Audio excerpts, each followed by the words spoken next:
انگریزوں کا گند کھاتے کھاتے آپ اپنے اسلام سے اتنا دور ہٹ گئے کہ آپ اسلام کے خلاف فیصلے کرنے لگ پڑے ہیں۔ آپ کس آگ کو حباب دینا چاہتے ہیں؟ قرآن پاک کی آیت کی یہاں پہ ترجمانی کی ہے، افسوس ہوتا ہے کہ اس طرح کی غلیظ انسان ہمارے اوپر آ کے چیف جسٹس بن گئے۔ عالم اسلام کو کیا پیغام کیا دینا چاہتے ہو؟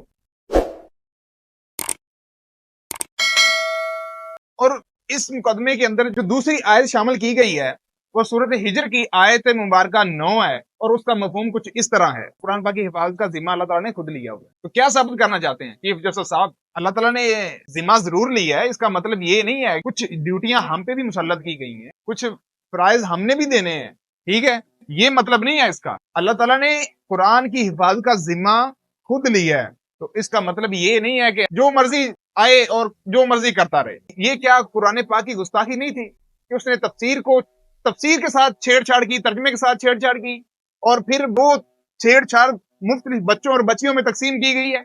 پھر اس بندے کو جس پہ یہ مقدمہ ہے، اس بندے کو 5000 مچلقوں کے عوض 5000 کے سٹامپ پہ اس کو ضمانت پہ رہا کیا جا رہا ہے، پھر ساتھ یہ لکھا جا رہا ہے کہ وہ قرآن پاک کی حفاظت کا ذمہ اللہ تعالیٰ نے خود لی ہے۔ اور گھٹیا ترین آدمی، گندی نالی کے کیڑے، پھر خدا کا خوف کریں۔ اگر آپ کے پاس علم نہیں ہے نا تو کسی ہمارے علماء کے پاس جائیں جو ان چیزوں کو سمجھتے ہیں۔ آکسفورڈ کے پڑھے ہوئے جھوٹے ہوتی ہیں نا، وہ اس طرح کی ہوتی ہیں۔ آکسفورڈ بڑا نام آپ لوگوں نے پڑھا ہوا ہے، انگریزی کے پیچھے بھاگ رہے ہیں، انگریزوں کا گند کھاتے کھاتے آپ اپنے اسلام سے اتنا دور ہٹ گئے کہ آپ اسلام کے خلاف فیصلے کرنے لگ پڑے ہیں۔ آپ کو کوئی پوچھنے والا نہیں ہے، کوئی سیاسی معاملہ ہو تو پھر سمجھ میں آتا ہے کہ اس میں یار کوئی رد و بدل ہو سکتی ہے۔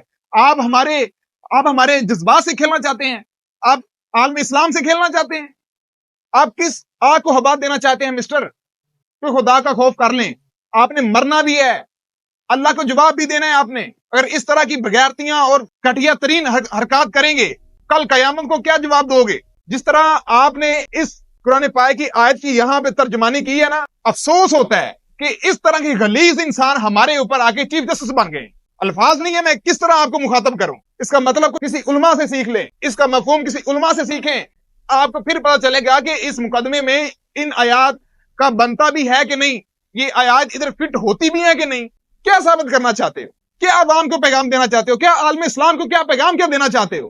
فلسطین میں اچھا ہو رہا ہے، پہلے ہمارا ملک امن میں ہے، معاشی حالات ہمارے بدتر سے بدتر ہوتے چلے جا رہے ہیں، پہلے ہم ذلیل و خوار ہو رہے ہیں، اوپر سے آپ کے یہ جنہوں نے یہ فیصلے سر پہ آ پڑے ہمارے، کیا ثابت کرنا چاہتے ہو؟ کوئی عقل ہے آپ کو؟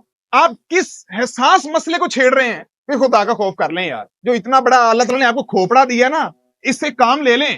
نہیں لیا جاتا تو بھائی کسی سمجھدار کو، کسی علماء دین کو اس کے سامنے یہ مقدمہ رکھیں، یہ شریعت کے مطابق، اسلام کے مطابق اس کا فیصلہ سنائیں۔ آپ کے بس کی بات بچے نہیں ہے، چھوڑ دیں، یہ غریب عوام کے چوڑے ہوئے خون پسینے سے یہ مراد نہ لیں۔ لاکھوں کی آپ کی تنخواہیں ہیں، ٹیکسز کے جو پیسے ہیں وہ آپ لوگ چوس رہے ہیں، آپ لوگ عیاشیاں کر رہے ہیں، تو اس طرح کے گھٹیا فیصلے آپ کریں گے؟ کیا تاثرات پھیلانا چاہتے ہو اس معاشرے میں؟ پہلے بگاڑ کم ہے، پہلے فتنے کم ہیں، کیا ثابت کرنا چاہتے ہو؟ باقی انشاءاللہ میں اس پہ مزید ریسرچ کر کے ویڈیو لے کے آتا رہوں گا، جب تک اس فیصلے کو صحیح سمت میں اور صحیح زاویے میں شریعت کے مطابق فیصلہ نہیں ہو جاتا، اس وقت تک اس پہ لعنت ایسے ہی ڈالتے رہیں گے۔ انشاءاللہ ملتے ہیں ایک نیکسٹ ویڈیو میں، ہمیں دیجیے اجازت، اللہ نگہبان۔